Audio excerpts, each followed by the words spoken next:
harassed, scammed, and deceived. $300 in ads and not a single client.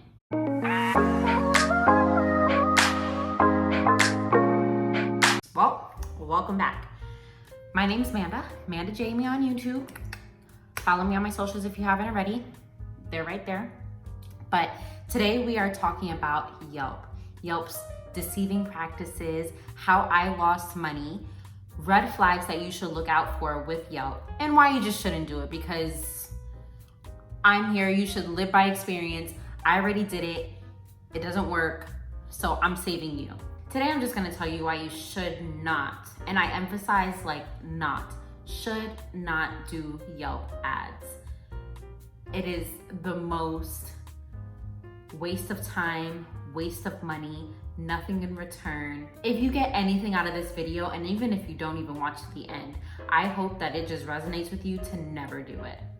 Today I'm gonna tell you my story. Basically what happened was I just started my business, and when I was looking through different places to do my business, different suites and stuff, I went to solo salons, and one of the massage therapists there was like, you have to do Yelp. Yelp got me all of my clients, or a lot of my clients, and it is the best thing for business, blah, blah, blah. So while I was looking, like, that stuck with me. And as soon as I got my place and my business, I didn't have any clients because I didn't work anywhere prior. I was like, I remembered her saying, use Yelp. So first thing I did, I added my business to Yelp. Meanwhile, I haven't even added my business to Google. I literally did that like a week ago, which is terrible. So don't be me. But I added my business to Yelp and I was ready. So the first time I did ads with Yelp, I spent $300 for the month. I think I did like the bare minimum because I didn't want to spend a lot of money. One, I didn't have a lot of money to spend. And two, I wasn't even sure if it was gonna work. So I spent $300 in ads and I got nothing, not one client, not one lead. I got nothing from Yelp. So I was like, I'm wasting money. I deleted everything, deleted all the ads. First of all, I couldn't even figure out how to do it because I signed up for it on my phone. But to be able to remove your ads, you have to do it on the computer. So I had to call for tech support to be able to remove my ads. And it was just a whole hassle in itself. So that's not all. They have a whole movie called, hold on, I wrote it down because I couldn't remember it. It's called The $1 Billion Bully. So if you haven't watched it already, go ahead and watch it. It's on, I think, Amazon Prime. And it gives you way more information than I could ever give you. But it breaks down all the tactics that Yelp has to scam you and to basically ruin your business. So if you are a Yelp user, I suggest you stop for personal use. But if you are doing Yelp for business, don't even start it. On top of the movie, I thought it was funny as I was researching for this video. There's also a website called YelpSucks.com, and you can submit your terrible Yelp experiences on there. And I thought it was so cool that there's actually a place where you can express how you feel. On top of that, they have a bunch of lawsuits against them. So watch the movie if you really want to research, or even look at that YelpSucks.com, because these are real people's stories. Even if you go onto your Facebook pages that are like aesthetics Facebook pages or any business Facebook page and type in Yelp, the threads of them saying not to do it is insane. So if you could just take it from me and learn from my experiences, please do not use Yelp. But just for funsies, if you want to know, I set up, I believe it's 3 or 4 red flags. So I'm gonna start with red flag number 1. Yelp filters reviews. So basically what they do is they have a recommended tab of reviews and a not recommended tab of reviews. So for recommended, they display them on your page. Basically it's taken into account everything that people have said, and it calculates the star rating basically based on the recommended reviews. Now, for the not recommended, those are as follows. So if the review falls under these categories, they can put them under not recommended, and I have them here. The first one is if the reviewer only has 1 review. So they feel like you're asking a friend to review or whatever, but if that reviewer only made that 1 review for your business, it's under not recommended, even if it's a 5-star review.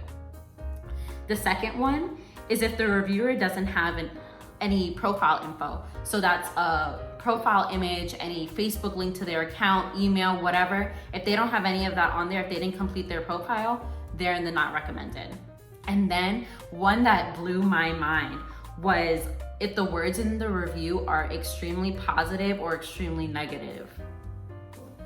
When you write a review and it's extremely positive, I don't understand how that can be taken away from you, but it can. So that's another way that Yelp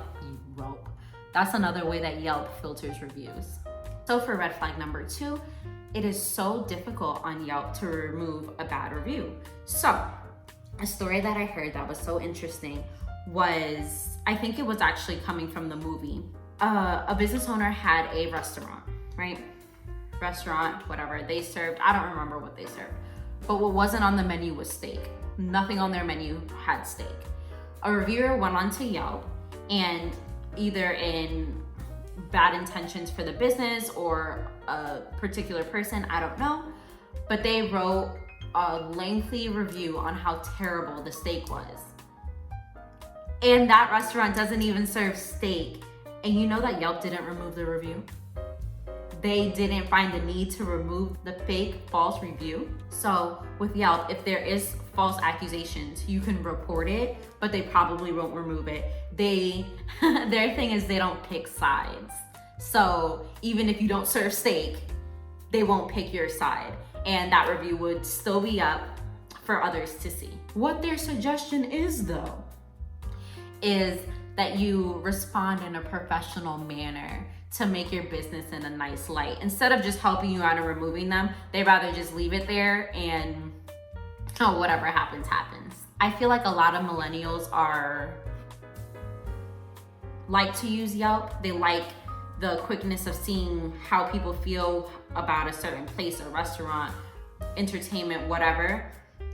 Because it's so biased in my opinion, I suggest just stop using Yelp. If you want to go for reviews, do Google reviews. They're much better. They're a lot less filtered.